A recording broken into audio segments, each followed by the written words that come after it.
வணக்கம், வாழ்க வளத்துடன். என்னோட பேர் ராஜபூபதி, நிறுவனம் மற்றும் பயிற்றுனர் ரேடியன் ஐஏஎஸ் அகாடமி. இன்னைக்கு ஒரு இம்பார்ட்டன்ட் அப்டேட் வந்திருக்கு. இதை பத்தி நம்ம ஏற்கனவே காணொலி போட்டிருக்கேன் சில மாதங்களுக்கு முன்னாடி. இது சில மாதங்களுக்கு முன்னாடி நீதிமன்றத்திலிருந்து ஒரு உத்தரவு பிறப்பிச்சிருந்தாங்க. எதற்காக அந்த கேஸ் அப்படின்னா, டிஎன்யூஎஸ்ஆர்பி, தமிழ்நாடு சீருடை பணியாளர் தேர்வாணையம் இருக்குல்ல, ஸோ அங்க என்ன பண்ணியிருந்தாங்க அப்படின்னா, அங்க கொடுத்த ஜட்ஜ்மெண்ட் என்ன அப்படின்னா, பிஎஸ்டிஎம் ஒரு முறை தான் உபயோகப்படுத்தணும். அது கவர்மெண்ட் சர்வெண்டா ஏற்கனவே இருந்தா அவங்க திரும்ப அதை உபயோகப்படுத்தக்கூடாது. அதாவது பிஎஸ்டிஎம் யாரு உபயோகப்படுத்துறாங்கன்னா அவங்க எந்த வேலையிலுமே இருக்கக்கூடாது. எந்த அரசு வேலையில இல்லாதவங்க மட்டும்தான் பிஎஸ்டிஎம் யூஸ் பண்ணலாம் அப்படின்ற மாதிரி சொல்லியிருந்தாங்க. இதை பத்தி அரசுக்கு பரிந்துரை கொடுத்திருந்தாங்க. ஸோ அரசு இப்போ பாத்தீங்கன்னா இன்னைக்கு இதுக்கு ஒரு டிராப்ட் ரெடி பண்ணியிருக்கிறாங்க. ஸோ நீதிமன்ற உத்தரவுப்படி அரசு பதவிகளுக்கு புதிதாக விண்ணப்பிப்பவர்களுக்கு மட்டுமே தமிழ் வழியில் கல்வி பயின்றதற்கு முன்னுரிமை வழங்கப்படும் என்பதை உறுதி செய்யும் சட்ட முன்வடிவு சட்டப்பேரவையில் நிறைவேறியது. இதன் மூலம் ஏற்கனவே அரசு பணியில் இருப்பவர்கள் குறிப்பிட்ட காலி பணியிடங்களுக்கு மட்டுமே அத்தகைய முன்னுரிமையை பெற விண்ணப்பிக்க முடியும். இதை பத்தி நம்ம டீடைலா பார்க்கலாம். அந்த டிராப்டை பத்தி பார்த்த பின்னாடி தான் இதை பத்தி பேசுறேன். இதுல நிறைய இடத்துல நீங்க பார்க்கலாம், டைரக்ட் ரெக்ரூட்மெண்ட் போட்டிருப்பாங்க. அதுக்குரிய டெஃபினேஷனும் கொடுத்திருக்காங்க. இப்போ இந்த ஜிஓல டைரக்ட் ரெக்ரூட்மெண்ட் என்ன அப்படின்னா, டைரக்ட் ரெக்ரூட்மெண்ட் மூலம் open examinations, competitive examinations,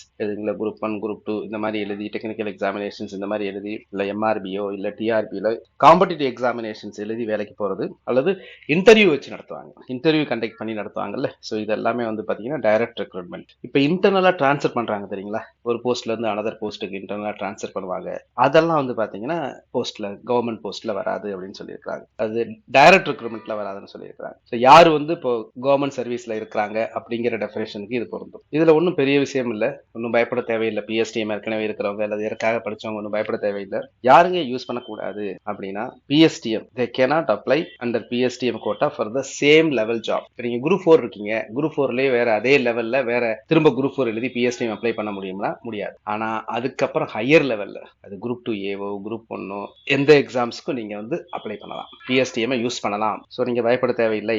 so they can use PSTM quota again only if new post has a higher pay level. இப்ப இருக்கிறத விட ஹையர் பே லெவல்ல இருக்கணும். இதுக்கு முன்னாடி நிறைய பேர் அப்பாயின் பண்ணியிருப்பாங்களே, அவங்களாம் என்னன்னா அது எல்லாமே வேலிடா இருக்கும், அவங்க பயப்பட தேவையில்லை. So already working government staff can also get PSTM benefit, but only once at the same level. So past employment, past appointment அது எல்லாமே ஃபுல்லி ப்ரொடெக்டட், ஒன்றும் பிரச்சனை கிடையாது. ஒரு தடவை ஒரு லெவலுக்கு ஒரு தடவை யூஸ் பண்ணி போயிட்டீங்கன்னா திரும்ப அதே லெவலுக்கு யூஸ் பண்ணக்கூடாது. அதுதான் முக்கியம். அதுல அதே மாதிரி அதுக்கு கீழே உள்ள லெவலுக்கு யூஸ் பண்ணக்கூடாது, அது நார்மலா போக மாட்டாங்க.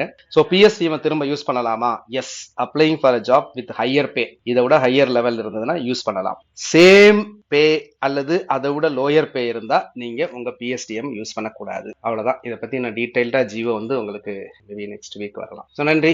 ஃபர்ஸ்ட் டைம் இந்த சேனலை பார்க்குறவங்க சப்ஸ்கிரைப் பண்ணுங்க, உங்க நண்பர்களுக்கும் பகிரவும். நிறைய அப்டேட்ஸ் கிடைக்கும், நிறைய யூஸ்ஃபுல்லான வீடியோஸ் இருக்கு, பாருங்க. ஸோ பிஎஸ்டிஎம், இப்போ நான் பிஎஸ்டிஎம் குரூப் 4ல போயிருக்கேன் சார், இல்ல பிஎஸ்டிஎம் வச்சு குரூப் 2ல போயிருக்கேன் சார், ஏற்கனவே 2 தடவை யூஸ் பண்ணிட்டேன் சார், அது ஒன்றும் பிரச்சனை கிடையாது. You are protected. இனிமே இப்போ நீங்க குரூப் 2ல பிஎஸ்டிஎம் வச்சு போயிருக்கீங்க கடைசி அப்படின்னா, குரூப் 2ல அதே லெவல் பேக்கு திரும்ப நீங்க இந்த பிஎஸ்டிஎம் யூஸ் பண்ணக்கூடாது. ஆனா குரூப் 1க்கு யூஸ் பண்ணலாம். இது நல்லதுதான். தேர்வர்கள் மோஸ்ட்லி அதை விட அப்கிரேடான போஸ்ட்டுக்கு தான் அப்ளை பண்ணுவாங்க. அதற்கு தான் அவங்களும் பிஎஸ்டிஎம் யூஸ் பண்றதை விரும்புவாங்க. எனவே இது ஒன்றும் ஒரு பெரிய ஒரு மன உளைச்சலை ஏற்படுத்தக்கூடிய விஷயம் யாருக்கும் அல்ல. அதனால யாரும் பயப்பட வேண்டியதில்லை. நன்றி. அடுத்த காணொலியில பார்க்கலாம்.